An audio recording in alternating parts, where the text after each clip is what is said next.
Estácio Cruz e Elias Rodrigues, amanhã vocês vão ver um ineditismo histórico, né?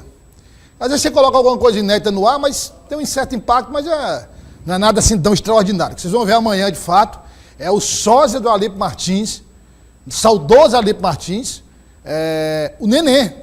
O Nenê cantou aqui no estúdio, foi gravado, inclusive, mas cantou numa como é que... O João viu o vídeo, né, João? Ele cantou... Hein? Tem talento. O João foi impressionado. Ele cantou com uma emoção tão grande que amanhã o Piauí inteiro vai acompanhar, mas tudo bem montado, bem trabalhado e tal. Entendeu? Se prepare para os contratos, viu? Olha só, coloca aí o Antônio Zé Lira, rapaz, que eu pedi lá para colocar. Antônio Zé Lira, vereador Antônio Zé Lira, falando da formação das chapas proporcionais. Porque tem aquela discussão lá no grupo da prefeitura, né? Que ele chama até de bode, né? Como é que chama? É o bodinho, como é, Tassi? Lá, os cabritos. Abre o olho do Tassi aí, rapaz. Tem os bodinhos, tem os cabritos. Tem o patichiqueiro, que é aquele maior bodão, né? Do bodezinho comum, os cabritinhos. Então ele separa lá. E ele disse que... ele falou sobre essa formação das chapas, dos critérios, como é que estão os entendimentos. Vamos acompanhar. Que eu sugeri 3 chapas. Uma chapa dos grandões, acima de 4.000 votos, que tiver espaço. Outra chapa, essa pode ter vereador, não. A outra, a chapa média, quem teve abaixo de 4.000 votos e mais do que 2.000. E a chapa, e pode ter vereador, não. A chapa do Urbodinho não pode ter vereador. É nessa que eu vou votar. Que tive pouco espaço e, além de pouco espaço, não tem uma votação que venha competir nem com médio nem com grande. Aí você pergunta, mas você não é vereador? Algum cabo eleitoral, algum amigo, chega e me pede as coisas, eu não tenho para dar. O que é que vai acontecer? O pouco que eu tenho, perco. Como na época eu não vou ser vereador, eu tenho que ir para a chapa do Urbodinho. Aí eu queria saber do Eliésio o seguinte, Eliésio, como é que está essa discussão? Vai ser mesmo esse o critério? É o que está prevalecendo mesmo, pelo que você tem acompanhado nos bastidores, essa questão do percentual de votos, e são realmente 3 grupos que os partidos que vão formar a coligação com o doutor Pessoa pretendem em relação às chapas proporcionais? Douglas, boa tarde mais uma vez. Que são 3 ou 4 grupos, sim. Essa informação está bem consolidada. Agora, essa distribuição de pré-candidatos, conforme defende o vereador Antônio Zé Lira, é algo muito particular dele. É algo da perspectiva pessoal do vereador. Existem outras linhas de defesa dentro desse grupo do Palácio da Cidade. Para alguns, por exemplo, não tem que ter essa divisão de chapa dos mais fortes, dos medianos e dos mais fracos, no sentido de menos competitivos. Não. Mas que sejam 3 ou 4 chapas equivalentes, tanto com nomes, as 3 chapas assim, com formações muito parecidas, tendo secretários e vereadores com mandato e também candidatos com menor potencial, com menor expressão de votos.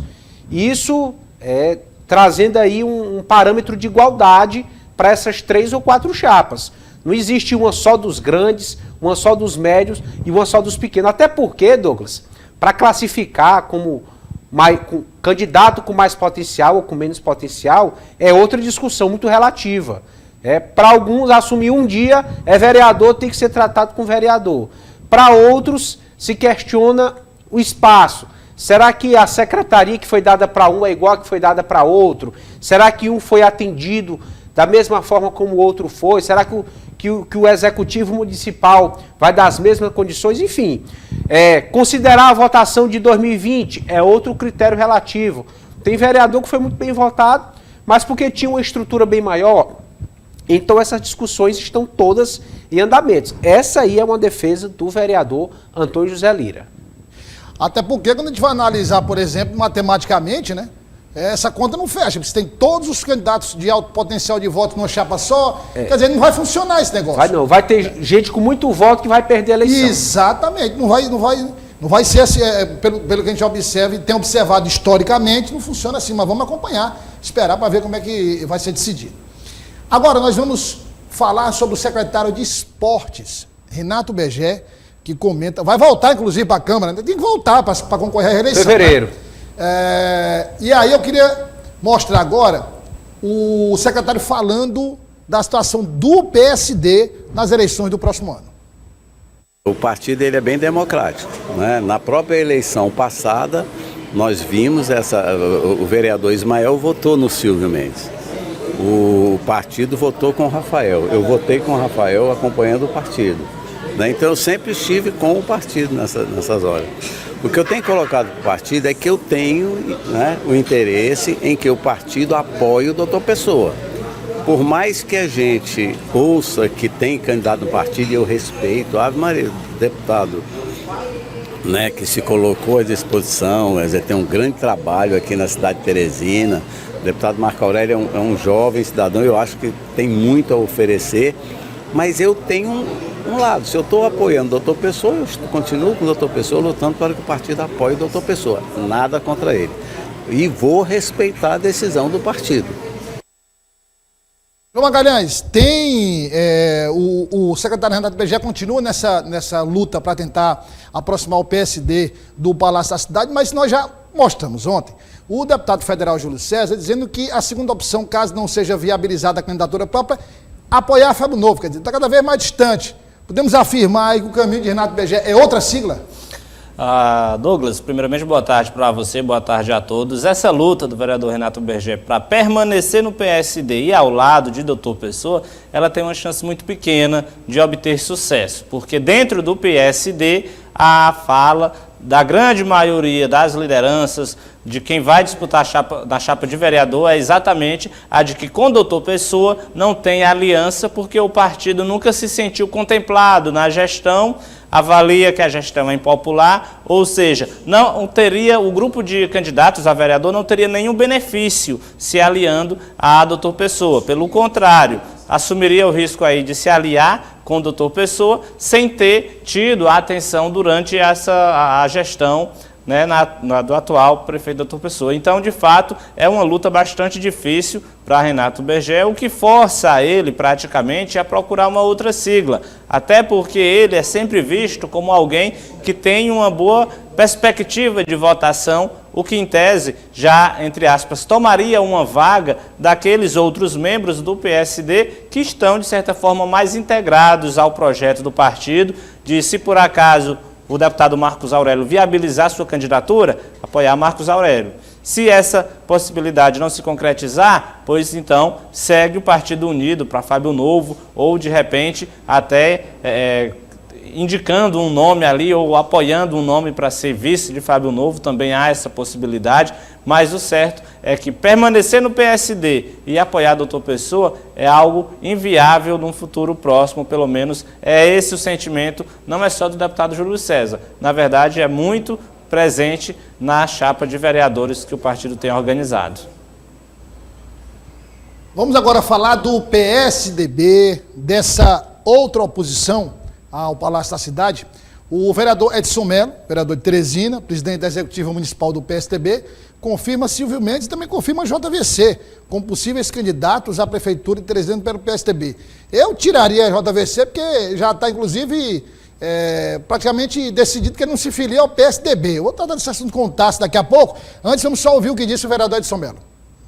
Ô Nilson, eu não participei, eu acho que não teve almoço não, só foi mais conversa mesmo. Foi um lanchezinho, tá certo? E agora eu tenho a dizer que as conversas progrediram. O senador Ciro Nogueira, senador Ciro Nogueira, vai retornar a Teresina daqui a 2 semanas para fechar as coisas, mas encaminhar já a formação da chapa. Ele está analisando todas essas pesquisas com nomes variados. E agora deve inserir também o nome do ex-senador João Vicente Claudinho, para verificar quem que se posiciona melhor. Isso sim deve ser levado em consideração no fechamento das chapas. Cruz. Tivemos aquele evento o aniversário, digamos, da deputada estadual Bárbara do Firmino. Silvio Mendes esteve presente, falou e o presidente do PSDB, Luciano Nunes, confirma pré-candidatura, disse que o PSDB está de portas abertas, mas se o ex-senador João Vicente Claudinho não quiser, a vida que segue. Eles continuam com a mesma amizade, cordialidade, mas é uma opção do ex-senador, né? A questão que ainda muita gente se pergunta teve contato, inclusive, com a Executiva Nacional, estava tudo preparado para vir Eduardo Leite, Tasso Gereissati, para ser uma mega filiação.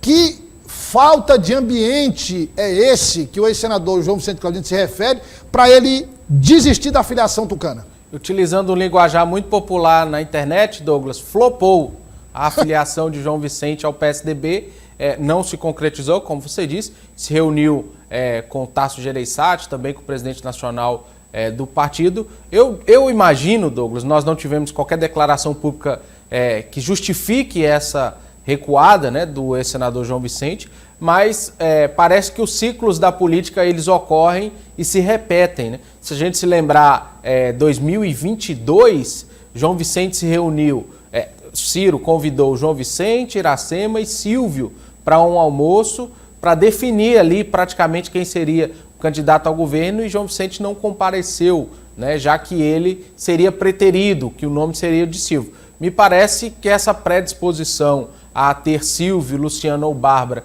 candidatos a prefeito afastou João Vicente do PSDB, mas ele ficou em um grupo político isolado, né, Douglas? Ele não tem outro caminho a não ser estar no PSDB ou nesse bloco político aliado, tentando puxar outra sigla, mas você falava do aniversário, hoje inclusive é aniversário da deputada Bárbara, que fez o evento e que contou com a presença de Silvio. Quando a militância foi chamada, Silvio compareceu e esteve ontem na solenidade. Obrigado, Eliezer. Obrigado, João Magalhães. Obrigado, Tássio Cruz. Um agradecimento especial a você que nos acompanha todos os dias. Amanhã estaremos de volta, se Deus quiser, a partir da 1 da tarde, logo após Rota do Dia. Tenha uma ótima tarde e noite de quarta-feira. Até amanhã.